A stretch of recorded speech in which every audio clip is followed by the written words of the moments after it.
Bom, pessoal, então, para a nossa discussão de hoje, eu trouxe alguns temas diferentes e dentre os temas que eu trouxe para a nossa discussão encontram-se os dois assuntos que aparecem no título e na capinha deste vídeo, só que eu trouxe outros temas para a discussão aqui também.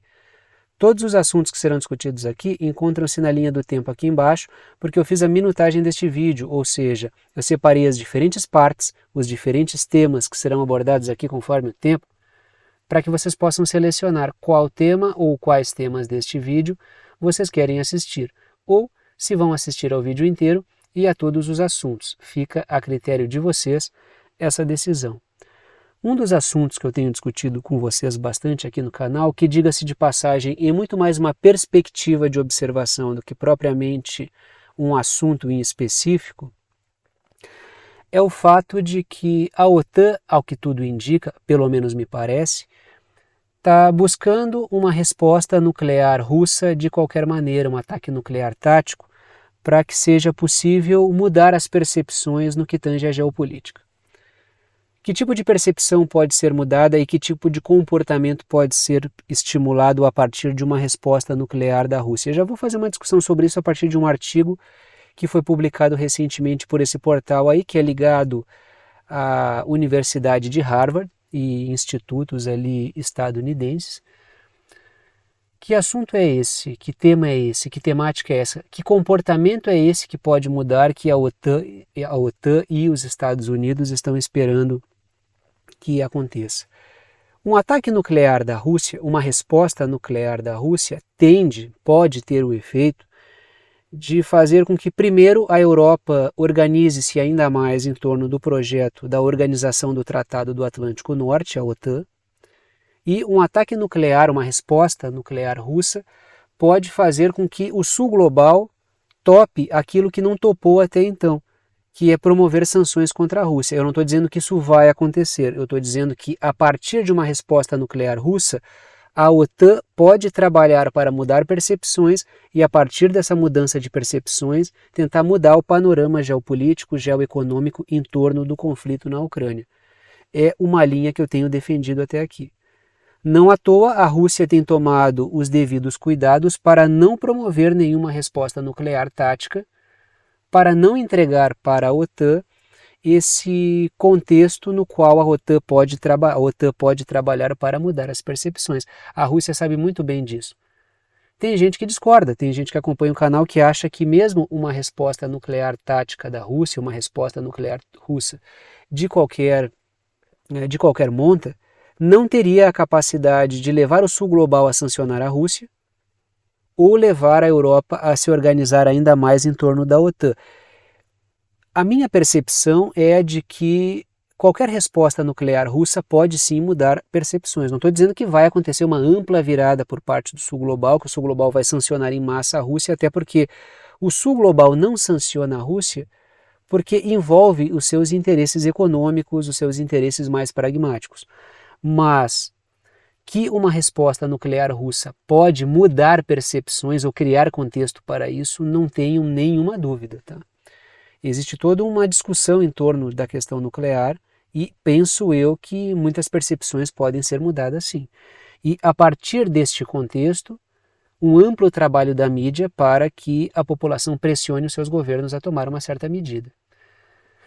O pânico nuclear europeu em torno da questão russa vem sendo disseminado desde o período da Guerra Fria. Então é preciso observar isso com algum cuidado, porque existe toda uma cultura, uma cinematografia, literatura, músicas em torno dessa questão do apocalipse nuclear, e isso tem um poder enorme. Não subestimem a capacidade de criação em torno disso. Não estou dizendo que não há um risco nuclear e que não é algo perigoso, mas existe todo um processo que pode sim ser canalizado para mudar percepções. É isso que é preciso observar com algum cuidado. O artigo produzido por esse portal aí, que é um portal ligado à Universidade de Harvard, logo ligado aos interesses dos Estados Unidos, produziu o seguinte artigo. O título que eu coloquei para vocês na parte superior da tela, ali dentro daquela caixinha preta, é o seguinte: OTAN forçando uma resposta nuclear russa. E o artigo traz o seguinte tema: por que Putin usará armas nucleares na Ucrânia? O mote do artigo é o de que o governo russo, o de que o Vladimir Putin está caminhando por vontade própria a um projeto russo de criar um certo contexto para responder de maneira nuclear à OTAN, porque isso geraria uma certa dissuasão ou geraria um certo impacto. A minha percepção não é a mesma desse artigo, eu tenho uma percepção diferente. Ao meu ver, como eu já falei aqui, a OTAN está forçando uma certa situação, uma certa resposta da Rússia, e a partir dessa resposta ela vai criar um certo trabalho para mudar percepções. Já o artigo parte de outro pressuposto, de que é a Rússia que está trabalhando para criar contexto, uma certa atmosfera que justifique um ataque nuclear da Rússia, um ataque nuclear tático da Rússia.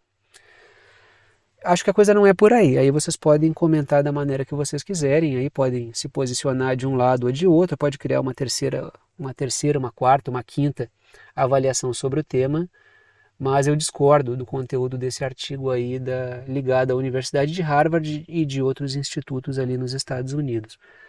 Coloquei aí uma foto meramente ilustrativa, já que estamos falando de possíveis ataques nucleares táticos, e trago 2 pontos para a discussão. O primeiro deles é o seguinte: a OTAN acredita que uma resposta nuclear russa pode reverter a posição do Sul global sobre as sanções. Ao meu ver, existe esse projeto por parte da OTAN, que a Rússia responda com ataques nucleares táticos na Ucrânia, e a partir desses ataques nucleares táticos, criar uma ampla campanha na Europa sobre o risco nuclear, e para o Sul global criar uma campanha de sancione a Rússia, não financie o país que pode promover o apocalipse nuclear e toda essa história aí. Segundo ponto, uma resposta nuclear russa pode galvanizar a opinião pública europeia contra a Rússia. Estamos falando da Ucrânia, um país que fica na Europa, e ataques nucleares russos na Ucrânia vai criar contexto sim para que a OTAN faça ainda mais campanha anti-russa no continente europeu, na Europa continental. Tem uma foto do Vladimir Putin, estamos falando da Rússia, de um trabalho para que a Rússia responda com ataques nucleares táticos.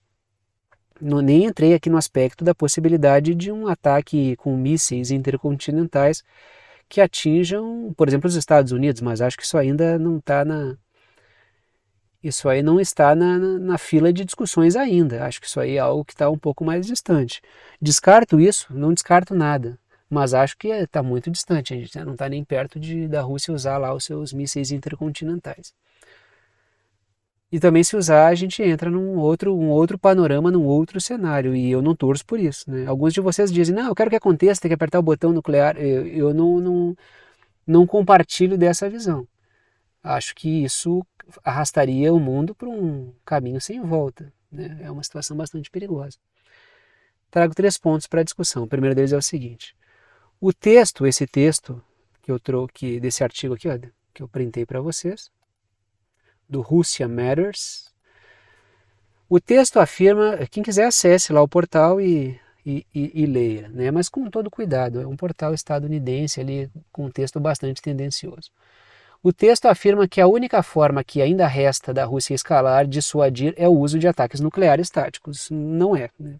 Não é a única maneira que a Rússia tem de dissuadir ou escalar. A Rússia pode fazer muita coisa ainda militarmente falando antes de entrar nos ataques nucleares táticos. Tanto é que a Rússia está tomando esse cuidado. A Rússia, ela sabe dessa armadilha, ela não vai entregar dentro do possível essa atmosfera na qual a OTAN possa trabalhar, porque a Rússia sabe, né, se eu, que sou um Zé qualquer aqui, estou observando a coisa dessa maneira, é lógico que a Rússia já está observando isso há muito mais tempo, a inteligência militar russa. Segundo ponto, porque assim, a guerra, ela não tem só o aspecto bélico, técnico, quem tem mais bomba, quem dá mais tiro, quem tem mais soldado, quem tem mísseis hipersônicos mais fantásticos, né? Quem tem melhores sistemas antiaéreos. A guerra informacional também importa. E mais, a gente está num contexto de guerra cognitiva, que é um passo a mais, não diz respeito ao tipo de informação que chega, mas a capacidade de moldar percepções e de fazer com que as pessoas não consigam entender as informações às quais têm acesso. Guerra cognitiva diz respeito a deformar a capacidade de compreensão das pessoas. E, olha, a gente já falou sobre isso várias vezes. Vendo a forma como muita gente está pensando, esse trabalho já está bastante avançado e está sendo muito bem sucedido. Então é por isso que é a questão de não criar atmosferas, não deixar ao adversário a atmosfera possível para que ele molde percepções com mais facilidade é uma questão importante. Segundo ponto. O artigo sugere que o Vladimir Putin usará armas nucleares mesmo se a OTAN não ultrapassar as linhas vermelhas. Isso parte do pressuposto de que o Vladimir Putin tem o interesse de pulverizar a Europa, de atacar de maneira nuclear a Ucrânia como um projeto, o que para mim não faz o menor sentido. Porque ataques nucleares, sejam eles quais forem, vão criar uma atmosfera oposta, uma atmosfera contrária à Rússia. E o governo russo sabe disso, o governo russo sabe muito bem disso. Não vai entregar esse trunfo para a OTAN. Então essa ideia de que o Putin está tentando convencer o mundo de que há motivos para ele utilizar armamento nuclear tático porque ele quer fazê-lo, para mostrar força, para tentar virar, eu não entendo que virada, porque a Rússia está indo muito bem sem armas nucleares táticas contra a OTAN. Não é um conflito da Rússia contra a Ucrânia, é um conflito da Rússia contra a OTAN, no qual a OTAN utiliza as forças militares ucranianas e o território ucraniano. E a Rússia não está sendo surrada pela OTAN. É aí que está. É como se a Rússia tivesse encurralada num canto e só esperando o momento de começar a usar o seu armamento nuclear para virar. Que virada? Não há uma posição desfavorável para a Rússia no conflito. Terceiro ponto. Agora, se as linhas vermelhas forem cruzadas, aí a gente caminha para um risco de ataque nuclear tático mesmo. Terceiro ponto. O risco de desintegração do território russo autoriza o uso de armamento nuclear. O próprio Vladimir Putin já falou algo desse tipo, né? Se houver um risco à soberania russa, à integridade territorial russa, nós vamos lançar mão de todos os meios possíveis para manter a integridade, porque é uma coisa evidente, né? Se existe armamento nuclear, existem situações que autorizam o seu uso. E o risco de integridade territorial russa é justamente isso. A grande questão é, como tem territórios antes ucranianos que optaram por fazer parte do território russo, a questão é que agora a Rússia vê isso como parte da integralidade do seu território, do Estado russo. Um ataque maciço contra a Crimeia é um ataque contra o Estado russo. Esse aqui é o ponto. A Ucrânia não reconhece a Crimeia e vai atacar. Vão pagar para ver? Esse é o ponto de discordância, entendeu? E só uma observação, né? Já vou entrar nesse outro assunto aí também com vocês. Eu trouxe alguns assuntos, como sempre, não é só um assunto, não é dois. Eu trago pelo menos uns 6, 7 ou 8 assuntos para o vídeo aqui para a gente discutir. A forma como a mídia corporativa está paparicando o Zelensky no encontro do G7, que é do qual ele participou, circulou nos corredores, fez falas, é uma coisa muito constrangedora, né? É todo paparico em torno do Zelensky. Daí chamam aqueles professores, já falei disso, mas repito, né? Aqueles professores especialistas em relações internacionais que fazem uma grande lambeção em cima do Zelensky. Eu me pergunto se aqueles caras estudam as relações internacionais, a geopolítica, se eles pensam aquilo ou se eles só estão falando aquilo para aparecer na mídia. Porque é muito demérito, assim, né? Um sujeito falar certas coisas só para estar no mainstream, assim, é muito vergonhoso, né? Não precisa fazer isso. E muitos desses caras ganham bem, né? Não precisam fazer esse tipo de coisa. Mas cada um com seus valores, né? Cada um com seus valores. Já que estamos falando de armamento nuclear, vamos falar a respeito disso, né? Que é o fato de um senador, né, nos Estados Unidos, estar trabalhando, senador, está ali no portal do cara, né? É o senador por Arkansas. Um senador republicano está trabalhando para que os Estados Unidos abandonem definitivamente o tratado, o acordo de não proliferação de armamento nuclear. trago o seguinte título para vocês aí, que é o atual contexto geopolítico, o contexto internacional, ele dificulta qualquer acordo de não proliferação de armamento nuclear, porque ele teria que colocar para conversar forças que estão atritando diretamente. Se a gente fala sobre um acordo de não proliferação de armamento nuclear entre as grandes potências nucleares globais, que são os Estados Unidos e a Rússia, como é que Estados Unidos e Rússia vão sentar para conversar se eles estão num confronto semidireto que está acontecendo na Ucrânia? É aí que tá. É desse contexto que eu estou falando que tem dificuldades, entendeu? Aí eu tirei direto do portal do tal do Tom Cotton, que é esse senador, e aparece o seguinte ali na publicação dele: Tom Cotton aos colegas, os Estados Unidos devem se retirar do novo tratado de não proliferação de armamento nuclear. Aí coloquei uma imagem de um míssil intercontinental russo, né, para respaldar a discussão que eu estou fazendo aqui, e trago 2 pontos para a nossa discussão. O primeiro deles é o seguinte: a OTAN está em um conflito semidireto com a Rússia, e os Estados Unidos, como cabeça da OTAN, também, dificultando acordos. É muito difícil sentar para conversar a Rússia e os Estados Unidos, a Rússia e a OTAN, e um confiar no outro, porque eles estão num conflito semidireto. Não é direto porque a Ucrânia que está fazendo essa guerra aí com uma procuração, né? É uma guerra por procuração. Segundo ponto. A Rússia suspendeu a sua participação no acordo, mas ainda segue os seus pressupostos, ou seja, a Rússia, eu falei sobre isso com vocês aqui no canal, discuti esse tema com vocês, e que a Rússia suspendeu a sua participação no acordo de não proliferação de armamento nuclear justamente por causa da forma como a OTAN e os Estados Unidos têm se comportado e por estar num confronto semidireto com a Rússia, com a OTAN, né? Entre Rússia e OTAN. Só que a Rússia continua respeitando os limites, mesmo tendo suspendido a sua participação. O que significa que existe da parte da Rússia o interesse de um diálogo tão logo seja possível. A Rússia já deixou aberta a porta para conversar. Ela não derrubou as pontes de comunicação. Agora, esse senador republicano quer derrubar as pontes. Aí a gente caminha para uma situação bem mais complicada, né? Tá aí o Tom Cotton, que é o tal do senador republicano pelo Arkansas, uma foto dele, e eu trago 3 pontos para a discussão aí. O primeiro deles é o seguinte: o senador Tom Cotton quer que os Estados Unidos saiam do acordo para reforçar o seu armamento nuclear. Isso seria uma escalada. Se os Estados Unidos saem automaticamente, o acordo ele inexiste. A Rússia, logicamente, não tem por que seguir um acordo do qual a outra parte se desligou. E isso vai gerar uma corrida, novamente, uma corrida nuclear.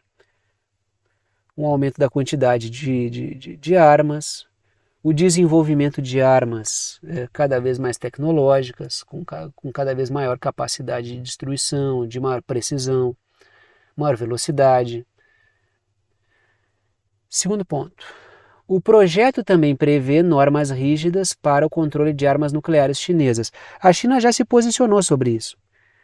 Quando começou a se discutir essa questão, a Rússia e os Estados Unidos vão ou não renovar o acordo, o tratado de não proliferação de armamento nuclear, a China foi consultada quando rolou aquele impasse da Rússia e também os Estados Unidos estarem criticando aí o posicionamento russo.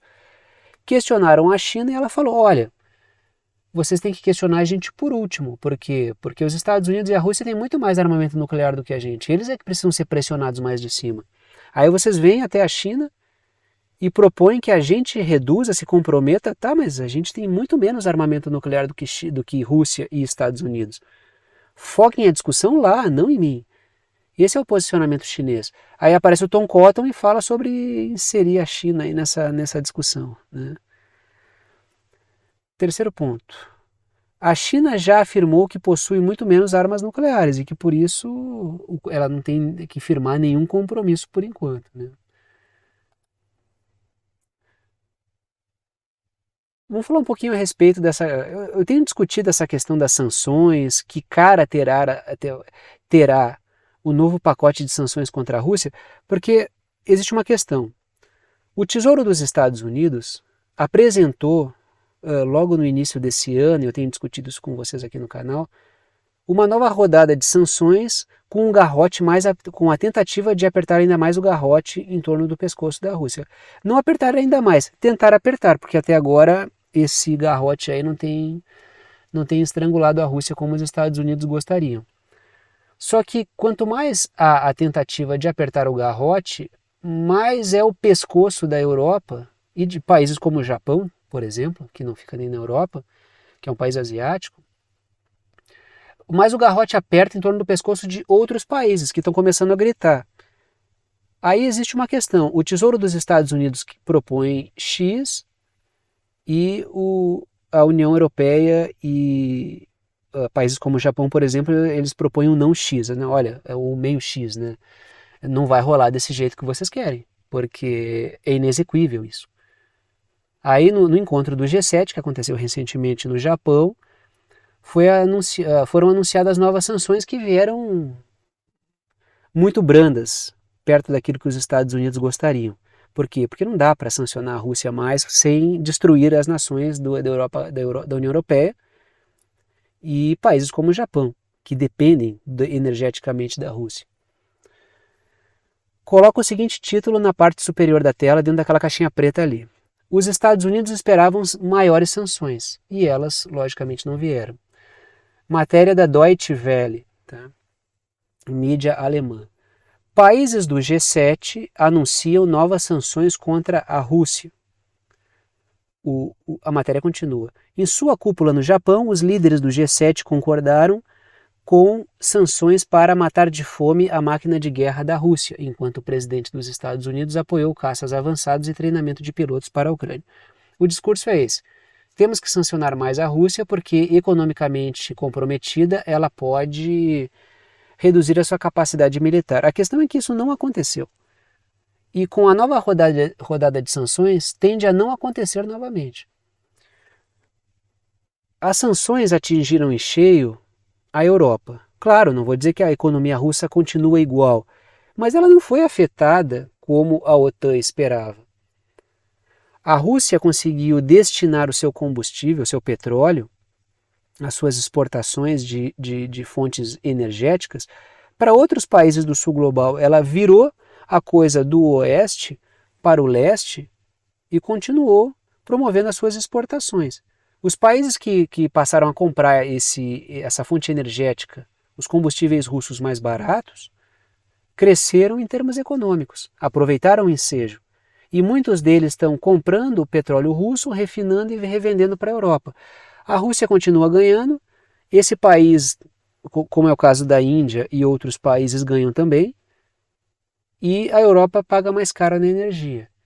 Esse garrote está apertando o pescoço da Europa, por isso que ela está gritando, olha, não dá para fazer isso, não dá para fazer aquilo, esse projeto é inexequível. Aí coloco ali aí está o Japão, né, que é onde é onde aconteceu o encontro do G7, e trago 2 pontos para a discussão. Primeiro ponto ali, o Tesouro dos Estados Unidos pressionou por sanções mais eficazes, que tapassem os buracos por onde os países e os agentes econômicos continuam negociando com a Rússia. Por quê? Porque a economia tem o seu percurso, eu sempre falo isso. Existe o mundo das ideias, existem os projetos, existem as teorias, os planos mirabolantes da OTAN, e existe a prática. Entre a teoria e a prática, existe uma coisa chamada fricção da realidade, que é quando a OTAN vai botar em prática as suas ideias. Todo mundo sabe como é que funciona isso. A gente imagina uma coisa, quando a coisa vai ser colocada em prática, ela não sai exatamente como esperado. Por quê? Porque existe a realidade. Entre a teoria e a prática, entre o plano e a sua aplicação, existem ferramentas que precisam ser precisam ser implementadas. Tem ferramentas a serem usadas. Quanto mais ferramentas existem, tanto mais o projeto consegue ser transposto para a realidade. Só que isso depende do contexto, isso depende da realidade material, isso depende dos métodos, dos caminhos, do ferramental utilizado, do contexto, das possibilidades. Entre o projeto da OTAN de sancionar a Rússia e a realidade da economia, existe um abismo. Tanto é que os agentes econômicos, mesmo europeus, continuam transacionando com a Rússia e não vão abrir mão disso, porque isso significa um suicídio econômico. E se os governos tentarem insistir nisso, vai haver uma revolta e um racha dentro dos países, que já está ocorrendo. É uma coisa assim, ó, praticamente, eu não gosto de chamar assim porque, né, os processos humanos têm a sua forma, mas isso é praticamente matemático, funciona como um reloginho, entendeu? Existem mecanismos de funcionamento da realidade material. Negar essas leis, como negar as leis da gravidade, gera problemas. Gera problemas. E o projeto da OTAN de romper as cadeias de suprimentos e afastar a Europa da Rússia nesse momento é como ferir a lei da gravidade. A Europa vai se dar mal invariavelmente, como está se dando mal. Está perdendo a sua competitividade. Segundo ponto.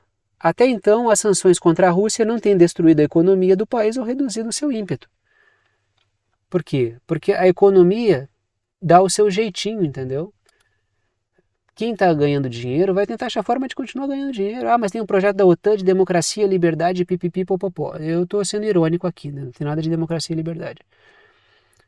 Dane-se o projeto. Eu quero continuar. A economia vai ter que continuar funcionando. Tá aí o Fumio Kishida, líder político, primeiro-ministro japonês, e o Olaf Scholz, que é o líder político alemão.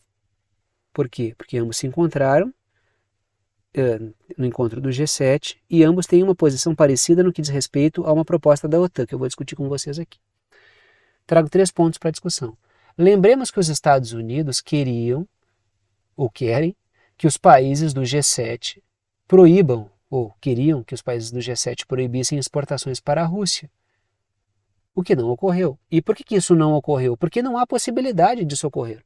Vários de vocês comentaram quando eu falei do projeto, mas isso é impossível, o pessoal está louco, isso não vai acontecer. Não há, não há possibilidade material para isso. Não há contexto para isso, a realidade não permite. Aquela coisa, as leis da física não permitem isso. As leis da econômica, a economia não vai permitir isso.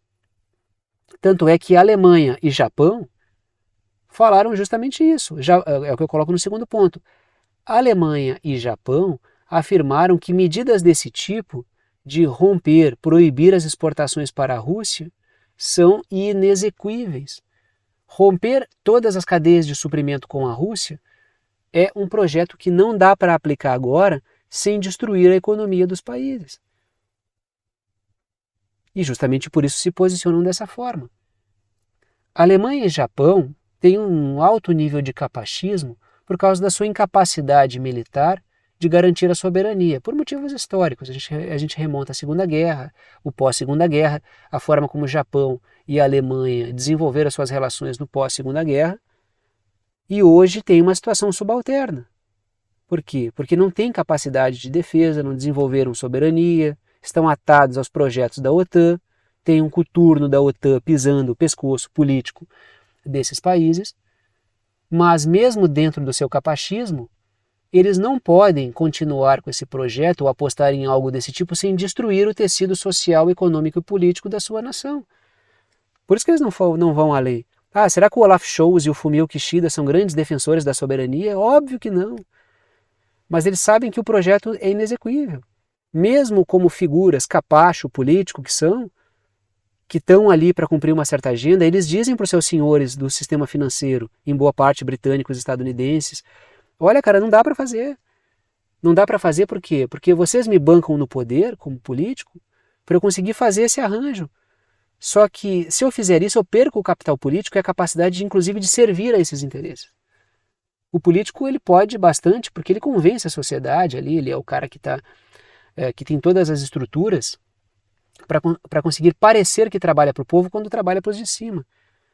Mas tem certas coisas, mas ele não consegue fazer tudo. Não dá para fazer tudo. Terceiro ponto. Tanto países da União Europeia quanto o Japão são dependentes das fontes de energia russas. O Japão é altamente dependente de fontes de energia de outros países. Não pode abrir mão disso. É um suicídio econômico. E, claro, o projeto, as oligarquias financeiras que bancam esse projeto da OTAN, essa quebra de cadeias de suprimentos, que é o próprio projeto do Great Reset, é disso que estamos falando aqui, do grande reinício, lá que o Fórum Econômico Mundial está sempre blá blá blando sobre isso, O projeto é mirabolante e essas oligarquias financeiras, em boa medida britânicas e estadunidenses, não estão nem aí se dá para executar ou não, ou se isso vai levar a um suicídio econômico ou político. O projeto é esse. O negócio dos caras é o seguinte: eu banco vocês como políticos para vocês botarem a nossa agenda para rodar. Se vocês estão tendo problemas, talvez a gente tenha que trocar de ferramenta. E é isso que os políticos são para esses setores. São ferramentas descartáveis. Vamos para o Indo-Pacífico agora, saímos um pouco. Muito embora eu esteja falando ali do encontro que aconteceu no Japão, está falando do Japão agora, mas vamos falar um pouquinho sobre a questão da China. Vamos botar a China no centro da questão aí e vamos falar um pouquinho sobre o Indo-Pacífico, tá? Coloco o seguinte título para vocês: Taiwan será a nova Ucrânia. Vai ter guerra envolvendo Taiwan, China, Estados Unidos? Eu não sei. Mas de uma coisa eu sei e todos vocês também sabem. A OTAN, os Estados Unidos, os britânicos estão construindo todo o cenário para que isso aconteça. Se vai acontecer ou não, depende de muitas variáveis. Mas o projeto é algo deve acontecer. Esse algo pode ser um conflito envolvendo Taiwan, China, e aí incorpora Estados Unidos, joga o Japão para dentro, joga a Coreia do Sul para dentro, joga as Filipinas para dentro, joga a Austrália para dentro desse conflito, e a gente faz ali uma boa de uma guerra por procuração, usando um monte de bucha de canhão aí. E a partir desse conflito, criar caldo para quebrar cadeias de suprimentos entre vários países e a China. Existe esse projeto, tal como está acontecendo com a Rússia.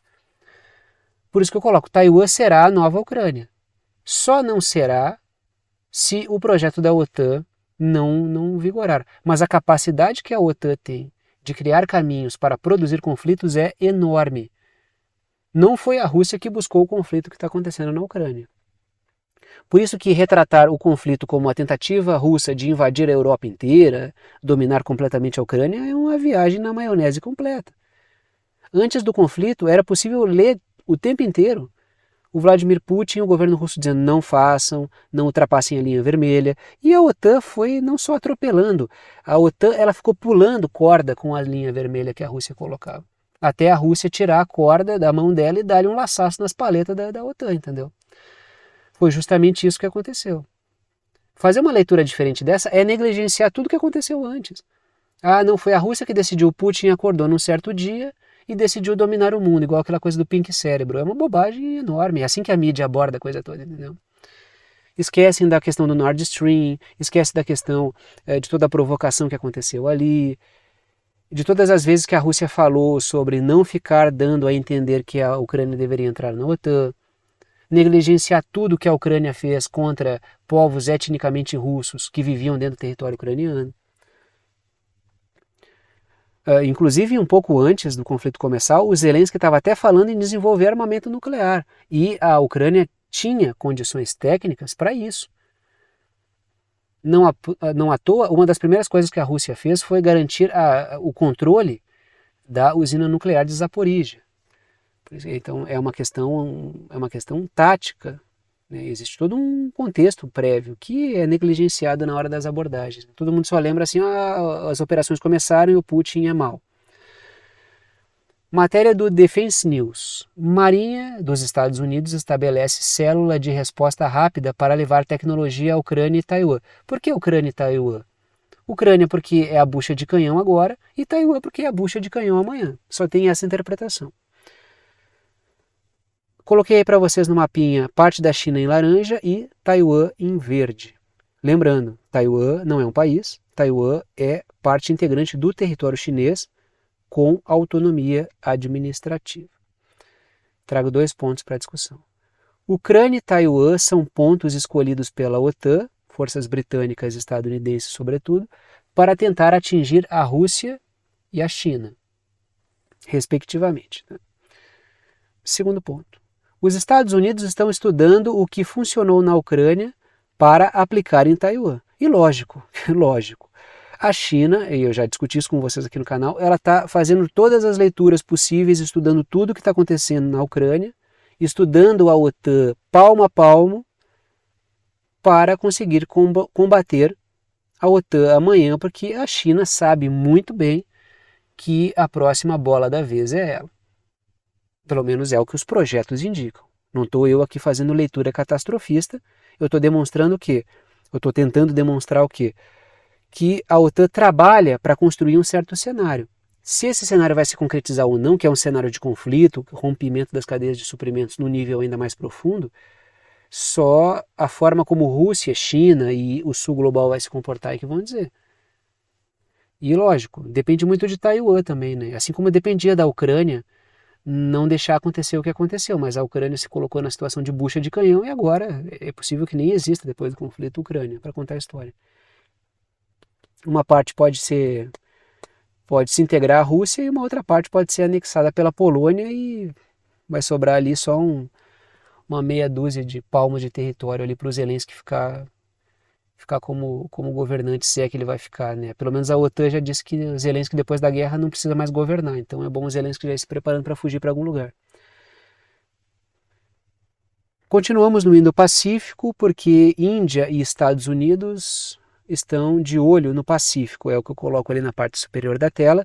O Antony Blinken e o Narendra Modi se encontraram com algumas lideranças de ilhas do Pacífico para conversar sobre a geopolítica do Pacífico.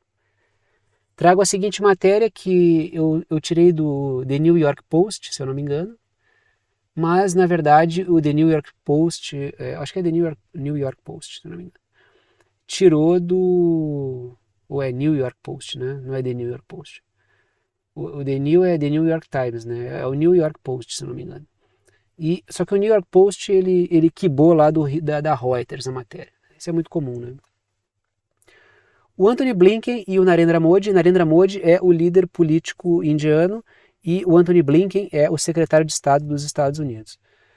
Se encontram com líderes do Pacífico em Papua Nova Guiné, que, né, teve o líder político, lá, o primeiro-ministro de Papua Nova Guiné, dizendo que é um grande orgulho, né, fazer parceria com os Estados Unidos, que são os melhores militares do mundo. Então, foi aquela situação constrangedora lá.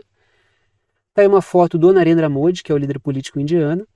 Normalmente, quando eu coloco essas matérias aqui, muita gente diz, a Índia é traidora, tá com os Estados Unidos. A Índia, ela coloca um pé em cada canoa. Daí, essa semana, a Índia vai lá e vai em Papua Nova Guiné, conversa com... Diga-se de passagem, essa foto aí é da visita. Para a esquerda ali é que eu tirei da foto, tá? Para focar só no Narendra Modi. Mas à esquerda do Narendra Modi, ali na imagem, tá o primeiro-ministro de Papua Nova Guiné. Essa foto é justamente da visita, tá? Só que nessa semana o Narendra Modi ele participa disso aí. Daí na outra semana a Índia faz um exercício militar com a Rússia. A Índia é assim, ela tem esse comportamento de não alinhamento. Então a gente tem que observar de maneira um pouco mais fria.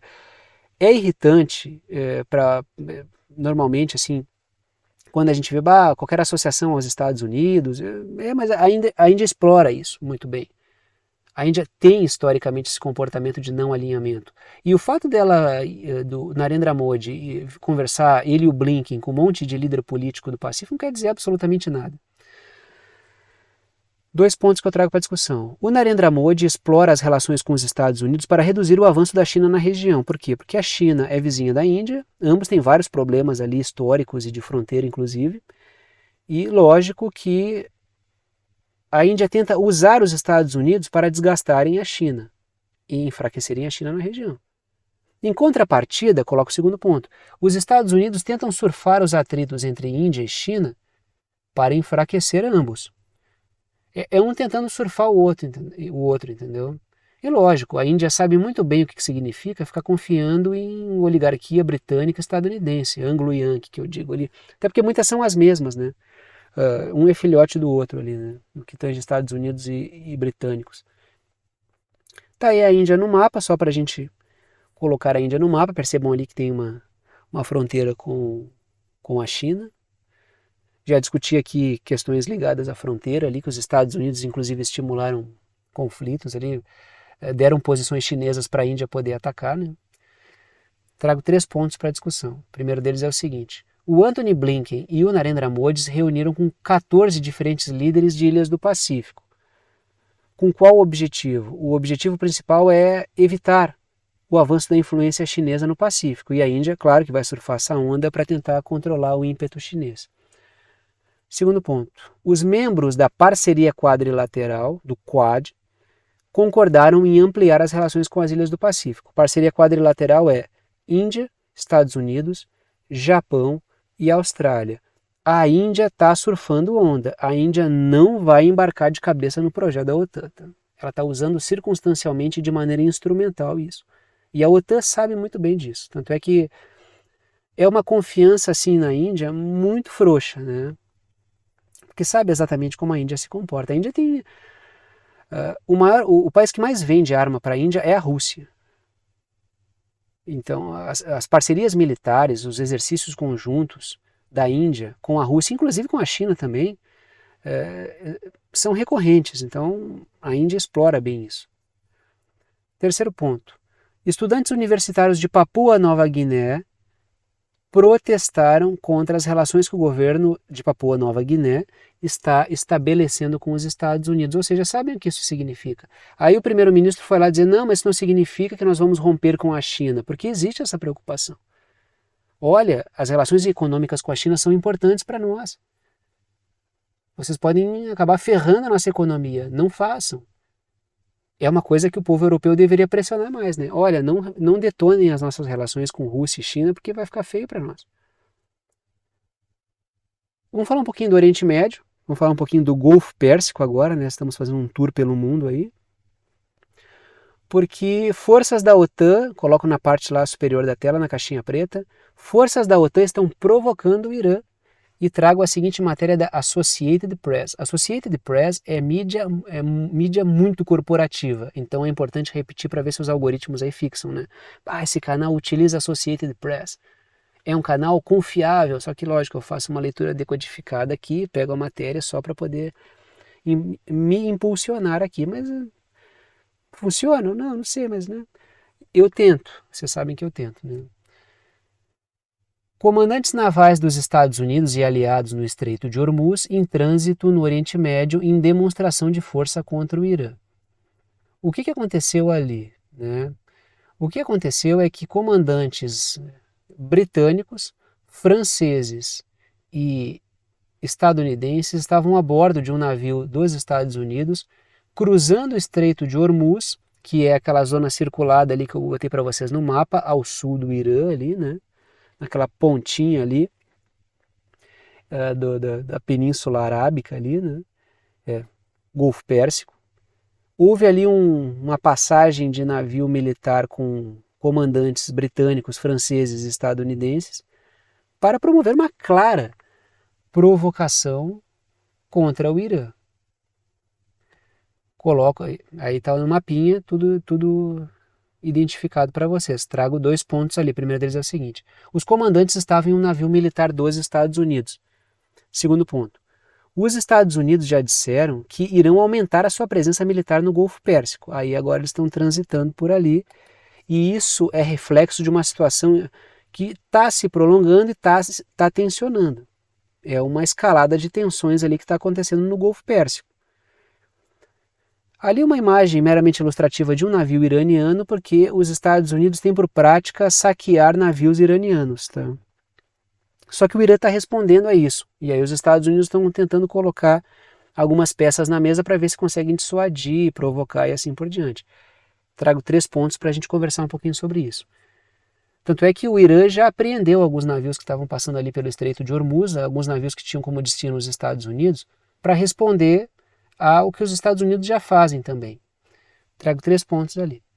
Nos últimos dias, o Irã apreendeu 2 petroleiros que passavam pela região. Um era panamenho e o outro, eu não me recordo exatamente de onde estava vindo. Eu já discuti com vocês isso, mas eu falo de tanta coisa aqui que não dá para lembrar de tudo, né? Segundo ponto. O Irã responde aos Estados Unidos que usam a desculpa das sanções contra o Irã, né, por causa de grupos que têm ligação, pipipipopopó, para interceptar e saquear navios iranianos. Filhote de britânico não tem como não fazer pirataria. Isso é pirataria, né? Interceptação e saque de navio iraniano isso se chama pirataria. Os Estados Unidos são filhotes de britânicos que são os reis da pirataria, né? São mestres da pirataria. Tá, eles soltavam bandidos para saquear navios, sim, claro, e boa parte dos governos britânicos ao longo da história são os bandidos soltos. Diga-se de passagem, os bandidos soltos dos governos britânicos, historicamente, são muito mais perigosos que os bandidos presos, entendeu? Se invertesse a situação, soltasse todos os bandidos britânicos, colocasse eles no governo e botasse na prisão todos os governantes do Reino Unido ao longo da história, eu acho que o Reino Unido seria um país bem menos bandido do que ele foi. Terceiro ponto.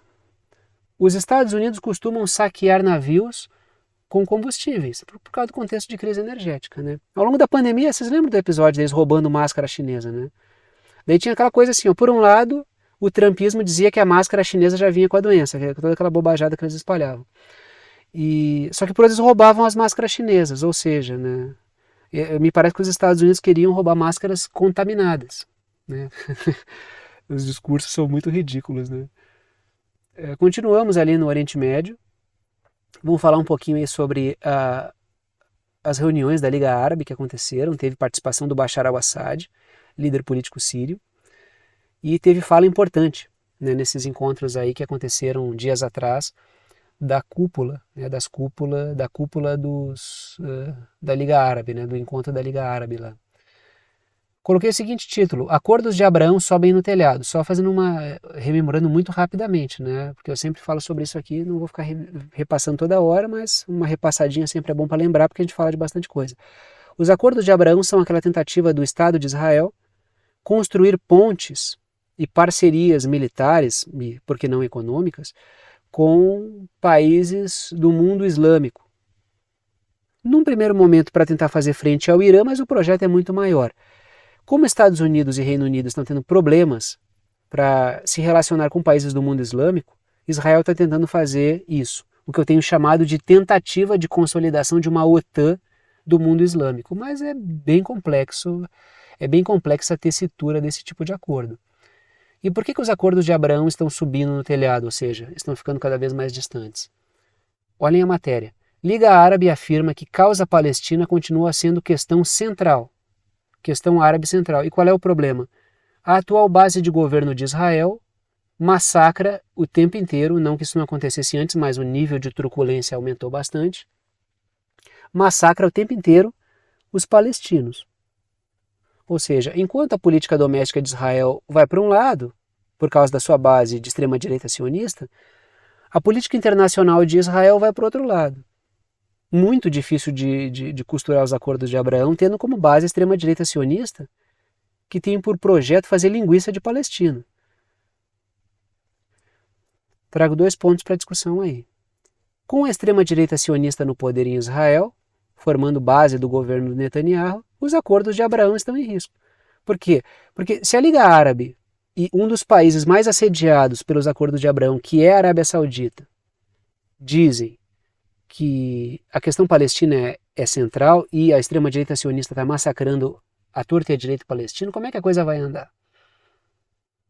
Segundo ponto. A Liga Árabe, com o Bashar al-Assad, importante sempre frisar, apoia a solução de 2 estados para a questão palestina, o que a extrema-direita sionista em Israel nunca vai permitir. Isso não vai acontecer de jeito nenhum. E aí está o Estado de Israel, né? Coloquei no mapa o Estado de Israel, e aí está os territórios palestinos. O Estado de Israel em verde e os territórios palestinos em laranja, e a tentativa de consolidação de uma solução de 2 estados. Viabilidade disso no momento? Não sabemos exatamente, mas acho que é muito complicado disso acontecer agora. A base do governo Netanyahu já falou que é impossível, podem esquecer a solução de 2 estados, não vai rolar. Se a Liga Árabe coloca isso como uma necessidade, como é que vai fechar acordo com Israel?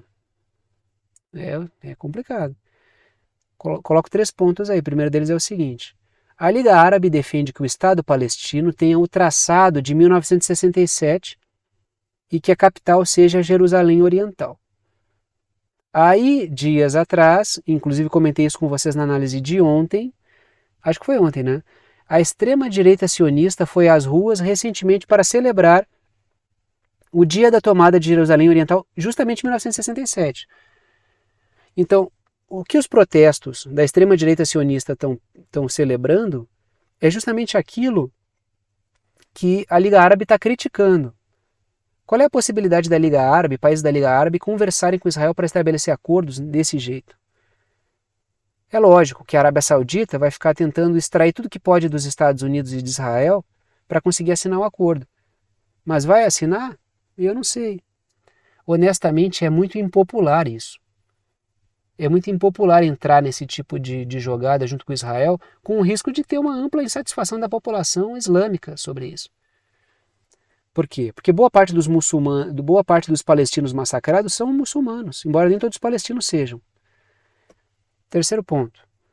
A extrema-direita sionista piorou o panorama para os acordos de Abraão. Isso é uma coisa que eu falei até antes da eleição. Antes da eleição ocorrer, na campanha eleitoral, eu falei: se esse pessoal ganhar, a situação de Israel vai ficar muito complexa. E ficou. E a dos palestinos em risco, né? Um grande risco para os palestinos. Agora a gente vem para a América do Sul, porque a situação no Peru é cada vez pior, né? Não é nem ladeira abaixo, é penhasco abaixo. A situação do Peru é muito complicada e o Evo Morales andou comentando isso. Trago aí o seguinte título na parte superior da tela, dentro daquela caixinha preta: Caos após a prisão do Pedro Castilho. O Peru, depois da prisão do Pedro... Quando o Pedro Castilho se elegeu, não conseguiu governar. E cometeu o erro de se distanciar da sua base política e esvaziar as ruas. Aí quando ele foi preso, antes de ser preso, ele tentou um movimento mais arriscado que trouxe o povo para a rua, e só que ele foi preso e a partir daí o caos tomou conta porque o povo não saiu mais das ruas no Peru, porque não quer a Dina Boluarte, que é a vice dele, como presidente, que é uma presidente usurpadora. Exatamente o que aconteceu na Bolívia também, né? Quando o Evo Morales foi golpeado, aí foi a Jeanine Áñez para o poder, e o povo foi para a rua, fez uma ampla campanha e o partido do Evo Morales voltou ao poder. E a Jeanine Áñez está presa agora, inclusive. É bom que a Dina Boluarte observe isso, né? Como é que o capacho dos Estados Unidos, dos interesses atlanticistas aí, transnacionais, acabam abandonados. Pode apodrecer na prisão, que não. Fica aí que tu foi útil para mim só em um momento, né? Trago a seguinte matéria para vocês. O Evo Morales fala sobre a entrada de tropas americanas para fazer parcerias com o Peru. O Peru é governado por Washington, é isso que o Evo Morales disse, e aí vem o fato em si que o Evo Morales está comentando. O Congresso peruano autorizou neste domingo a permanência de unidades norte-americanas em seu território por 7 meses, fazendo parcerias com força de segurança para dar suporte e apoio, que é o que eu coloco no primeiro ponto ali, né, nas letrinhas em vermelho. Os Estados Unidos oferecerão suporte e apoio para as forças de segurança peruana por 6 meses. Na verdade são 7 ali, né? Coloquei 6, mas me perdoem aí. Qual é o ponto? Isso é uma evidente intromissão dos Estados Unidos na política peruana. Isso é quase uma intervenção militar yankee no território peruano. Isso é um absurdo completo, tá? Porque, se vocês observarem, vários grupos de direitos humanos, muitos deles ligados a instituições estadunidenses, estão apontando abusos contra manifestantes dentro do Peru que estão matando manifestante a rodo no Peru. Aí nessa hora o ouvidinho aí dos direitos humanos dos Estados Unidos fecham, porque eles só estão com o olho em Xinjiang, em Hong Kong, em Taiwan, no Irã, na Coreia do Norte. Por quê? Por motivos evidentes que é interesse de desestabilizar esses governos. Quando a coisa acontece no Peru em um governo apoiado pelos Estados Unidos, que é o governo da Dina Boluarte, que é vice do Pedro Castilho, aí tudo bem. Não tem problema, pode bater, pode matar, porque não dá nada, né? Segundo ponto, o povo está nas ruas contra o governo usurpador da Dina Boluarte e pela liberdade do Pedro Castilho, que é o presidente legitimamente eleito. Então a situação no Peru é muito complicada. Agora vai ter força militar dos Estados Unidos dando suporte e apoio, né? Eu coloquei entre aspas porque são eufemismos, né? Para as forças de segurança peruanas. Dito isso, paro por aqui, momento final do vídeo, que é o momento do urso da bunda caída, que é o momento de passar o chapéu para quem pode e quer apoiar o canal, gosta do canal e tem condições de apoiar. Pode apoiar por boleto bancário ou cartão de crédito através da plataforma Apoia-se. Está aí o endereço do Apoia-se. O link do Apoia-se está na descrição embaixo do vídeo. Pode apoiar através do Pix também, que é uma chave de e-mail. Tem gente que coloca celular como chave de e-mail, tem gente que coloca CPF, tem gente que coloca CNPJ. E eu coloco um e-mail, Se vocês digitarem no Pix, pixverdadeconcreta@gmail.com, pixverdadeconcreta@gmail.com, tudo isso aí, lá no Pix, vocês vão encontrar o meu nome, Thiago, e aí vocês vão poder fazer uma doação para mim, que sou o cara que toca à frente o Verdade Concreta. Tanto por boleto ou cartão quanto pelo Pix, é uma doação com o valor que vocês quiserem, uma ajuda solidária, ajuda quem pode, ajuda quem quer e com quanto quer, e o conteúdo fica aberto para todo mundo, tá? Eu deixo o conteúdo aberto para todo mundo. Alguns podem contribuir, contribuem, e aí mantém o canal funcionando, e aqueles que não podem contribuir, podem assistir também. Eu acho muito interessante essa lógica e sou imensamente grato aos que podem contribuir aí e manter esse trabalho funcionando diariamente. Sem vocês não haveria esse trabalho. Ou pode ajudar pelo botão Seja Membro, que fica embaixo do vídeo, e vocês ajudam aqui pelo YouTube. Qualquer uma das 3 formas são bem-vindas e eu fico imensamente grato a todos que ajudam. Dito isso, vou parando por aqui e tchau para vocês.